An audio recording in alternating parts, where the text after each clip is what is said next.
Devika safe ആണല്ലേ? അപ്പൊ അവള് എവിടെയാണ്, എങ്ങനെയാണ് എന്നൊക്കെ അറിയാം അല്ലേ? പറ സിദ്ധു, അവളെവിടെയാ? അവളെ അന്വേഷിച്ച് കണ്ടുപിടിക്കുമെന്ന് ശപഥം ചെയ്ത് താൻ ഒരുങ്ങിയിരിക്കുകയല്ലേ?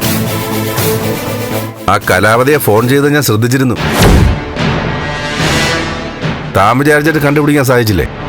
എനിക്കവളെ കണ്ടുപിടിക്കാൻ സാധിച്ച പിന്നെ അവളെ ആരുടെ കണ്ണിലും കാണാൻ കിട്ടുമെന്ന് കരുതണ്ട. ഒന്നുകിൽ പോലീസിന്റെ കൈകൊണ്ട്, അല്ലെങ്കിൽ എന്റെ കൈകൊണ്ട്.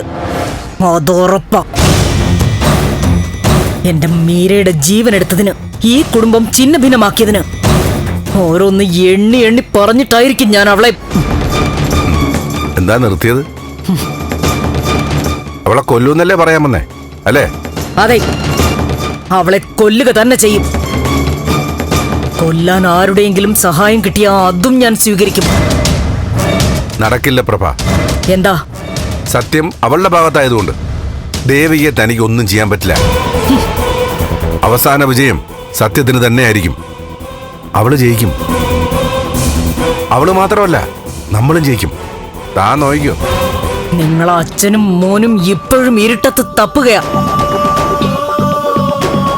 ആരെന്ത് കള്ളക്കഥയുണ്ടാക്കി അവളെ രക്ഷിക്കാൻ ശ്രമിച്ചാലും പ്രഭ ദേവികയെ വിടില്ല.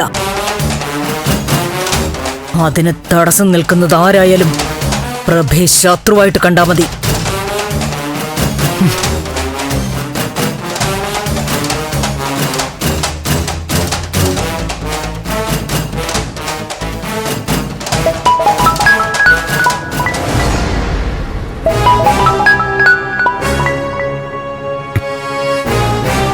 എടാ നന്ദ, നീ എവിടെയാ?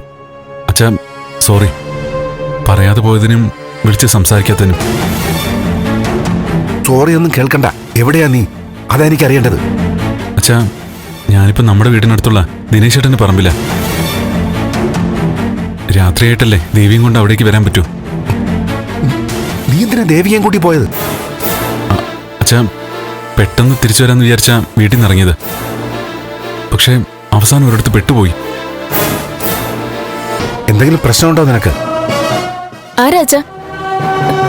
നന്ദനാണോ വിളിക്കുന്നത്? ആ അതെ. ഫോണിങ് തന്നെ. അവനേതോ തിരക്കില്ല. വരട്ടെ, എന്നിട്ട് സംസാരിക്കാം. ആ എന്താ നീ വച്ചോ. സൗകര്യം പോലെ ഇങ്ങോട്ട് വാ. ആ ശരി അച്ഛാ.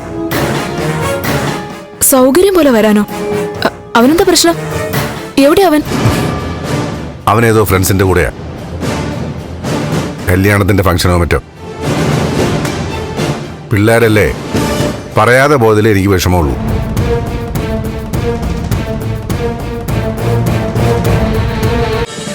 ഫ്ലവേഴ്സ് ഒരുക്കുന്ന കാഴ്ച വസന്തം യൂട്യൂബിൽ പ്രേക്ഷകർക്ക് ലൈവായി കാണാം. ഫ്ലവേഴ്സ് കോമഡിയിൽ ജോയിൻ ചെയ്യൂ, ആസ്വദിക്കൂ.